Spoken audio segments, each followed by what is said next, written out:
ನನ್ನ Friday evening routine ಯಾವ ಥರ ಇತ್ತು ಅನ್ನೋದನ್ನ ನಿಮ್ಮ ಜೊತೆ ತಿಳಿಸ್ಕೊಡ್ತಾ ಇದ್ದೀನಿ. ಮೊದಲಿಗೆ ನಾನು ವೆಜಿಟೇಬಲ್ ಪಲಾವ್ನ ಯಾವ ಥರ ಮಾಡೋದು ಸಿಂಪಲ್ಲಾಗಿ ಅಂತ ತಿಳಿಸ್ಕೊಡ್ತಾ ಇದ್ದೀನಿ. ಫಸ್ಟಿಗೆ ನಾನು ಶುಂಠಿ, ಬೆಳ್ಳುಳ್ಳಿ ಹಾಗೂ ಕೊತ್ತಂಬರಿ ಸೊಪ್ಪು, ಹಸಿಮೆಣಸಿನ್ಕಾಯಿ, ಒಂದು ಸ್ವಲ್ಪ ಕಾಯಿ ತುರಿನ ಪೇಸ್ಟ್ ಮಾಡ್ಕೊತಾ ಇದ್ದೀನಿ, ನೋಡ್ತಾ ಇರ್ಬೋದು. ಫಸ್ಟಿಗೆ ನಾನು ಗ್ಯಾಸ್ನ ಹಚ್ಕೊತಾ ಇದ್ದೀನಿ ಇವಾಗ. ನಂತರ ಗ್ಯಾಸ್ ಮೇಲೆ ಒಂದು ಕುಕ್ಕರ್ನ ಕಾಯ್ಲಿಕ್ಕೆ ಇಟ್ಟಿದ್ದೀನಿ.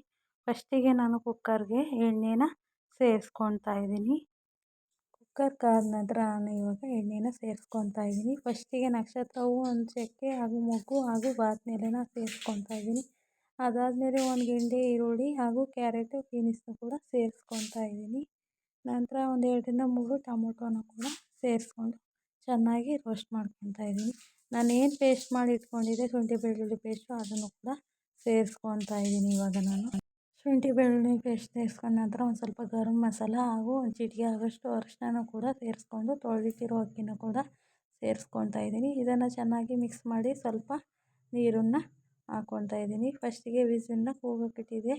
ಅದಾದಮೇಲೆ ನಾನು ಸಂಜೆ ರೋಟಿನಲ್ಲಿ ನಾನು ಹಣ್ಣನ್ನು ಕೂಡ ಸೇರಿಸ್ಕೊತಾ ಇದ್ದೀನಿ. ಫಸ್ಟಿಗೆ ದಾಳಿಂಬೆ ಹಣ್ಣನ್ನು ಬಿಡಿಸ್ಕೊತಾ ಇದ್ದೀನಿ. ನಂತರ ಕಿವಿ ಹಣ್ಣನ್ನು ಕೂಡ ಕಟ್ ಮಾಡಿ ನಾನು ಈ ಥರ ಸಲಾಡ್ ಮಾಡ್ಕೊತಾ ಇದ್ದೀನಿ, ಹಣ್ಣಿನ ಸಲಾಡ. ನಂತರ ನಾನು ಸಂಜೆಗೆ ಬಾತ್ ಮಾಡೋದ್ರಿಂದ ಸೌತೆಕಾಯಿನೂ ಕೂಡ ಕಟ್ ಮಾಡಿ ಈ ಥರ ಇಟ್ಕೊತಾ ಇದ್ದೀನಿ. ಫೈನಲಿ ಬಾತ್ ರೆಡಿಯಾಗಿದೆ, ವೆಜಿಟೇಬಲ್ ಬಾತ್ ನೋಡ್ತಾ ಇರ್ಬೋದು ನೀವು ಇವಾಗ.